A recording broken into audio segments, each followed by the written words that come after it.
Shalom semuanya. Puji Tuhan, pada hari ini kita masih bisa mendengarkan renungan pagi. Dan renungan pada hari ini akan disampaikan oleh aku di tanggal 5 Agustus 2024. So, sebelum kita mulai renungan kita pada hari ini, aku mau ngajak teman-teman buat ambil sikap berdoa, karena kita akan berdoa. Mari kita berdoa.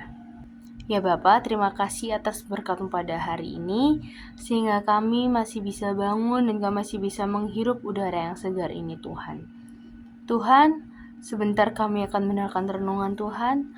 Engkau berkati baik dari anak-Mu ini Tuhan yang menyampaikan renungan pagi ini Tuhan. Engkau berkati agar kiranya renungan yang akan aku sampaikan ini bisa memberkati teman-teman yang ada di rumahnya mereka masing-masing Tuhan. Dan juga Engkau berkati Tuhan agar kiranya apa yang aku sampaikan ini hanya daripada-Mu saja Tuhan. Engkau berkati Tuhan. Setelah ini kami akan mendengarkan renungan. Engkau berkati agar kami bisa benar-benar fokus dan kami bisa mengaplikasikannya dalam kehidupan kami sehari-hari Tuhan. Di dalam nama Tuhan Yesus kami bisa berdoa dan ucap syukur. Haleluya, amin. Oke. Untuk renungan pada pagi hari ini aku mengambil dari kitab dari 1 Yohanes 2 ayat 9 yang berbunyi, barang siapa berkata bahwa ia berada di dalam terang tetapi ia membenci saudaranya, ia berada di dalam kegelapan sampai sekarang. Itu sama seperti kalau kita bilang ke orang kalau misal aku hidup dalam terang kok, karena aku rajin ke gereja, aku rajin renungan pagi atau malam, aku juga rajin pelayanan, aku rajin baca Alkitab. Tetapi di sisi lain kita masih ada rasa benci ke seseorang atau bahkan sekelompok orang gitu. Dan apa sih yang membuat kita itu menjadi memiliki rasa benci terhadap seseorang ataupun sekelompok orang?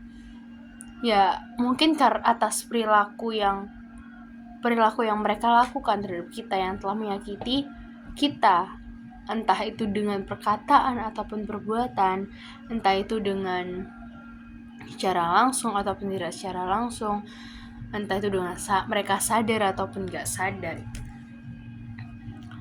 Tapi selama kita memelihara kebencian, maka kita bakal tetap berada dalam kegelapan. Dan firman Tuhan sendiri juga udah ngingetin kita untuk mengasihi dan bukan hidup dalam kegelapan. Dan gimana sih caranya biar kita itu kayak bisa memaafkan orang-orang itu dan kita bisa hidup dalam terang dan gak hidup lagi dalam kegelapan? Ya, kita tentu saja butuh pertolongan dari Roh Kudus supaya kita diberi hati yang lemah lembut untuk kita bisa mengampuni dan mengasihi tanpa syarat. Dan Roh Kudus sendiri akan memampukan kita untuk berbicara sebelum segalanya terlambat. Dan kita juga sebagai manusia jangan ngerasin hati kita. Kita harus menjadi pelaku firman Tuhan yang menghadirkan kasih Yesus yang ajaib terhadap sesama. Dan salah satu indikator yang untuk mengukur kesungguhan iman seseorang yaitu adalah kasih.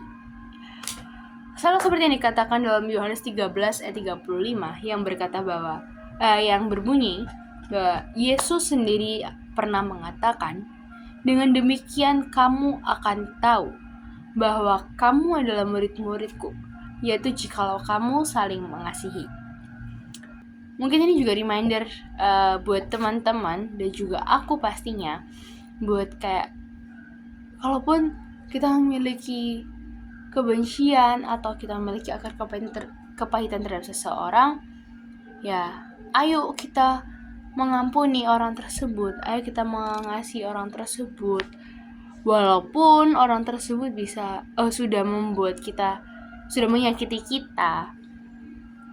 Dan kalau misal kita ngerasa kayak aku nggak bisa ngampuni DE karena kayak aku udah nyoba tapi aku tetap ketemu dia tuh masih kayak tetap benci gitu loh. Ya itu berarti dari kita sendiri guys. Itu berarti kita masih menutup diri untuk dan kita masih menahan diri untuk Roh Kudus tuh memberi kita hati yang lemah lembut. Ya makanya kita juga sebagai manusia jangan mengeraskan hati kita seperti yang udah aku notice di awal tadi itu. So ya itu aja sih renungan yang aku mau sampaikan hari ini. Intinya kalau misal kita masih memiliki akar kepahitan sampai sekarang, yuk coba kita ubah pelan-pelan, kita buka hati kita agar hati kita diperbaharui menjadi hati yang lemah lembut, sehingga kita juga bisa hidup dalam terang. So, untuk menutup renungan pada hari ini, aku mau mengajak teman-teman buat berdoa. Mari kita berdoa. Ya Bapa, terima kasih atas berkat pada hari ini. Sehingga kami bisa mendengarkan renungan pada hari ini dengan baik dan lancar Tuhan.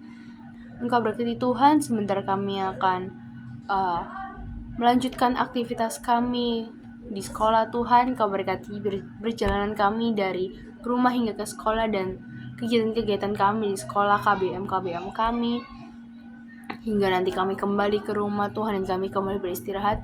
Engkau berkati Tuhan hari ini agar kiranya kami bisa melewati hari ini dengan kuat dan dengan lancar Tuhan. Dalam nama Yesus kami sudah berdoa dan mengucap syukur. Haleluya. Amin.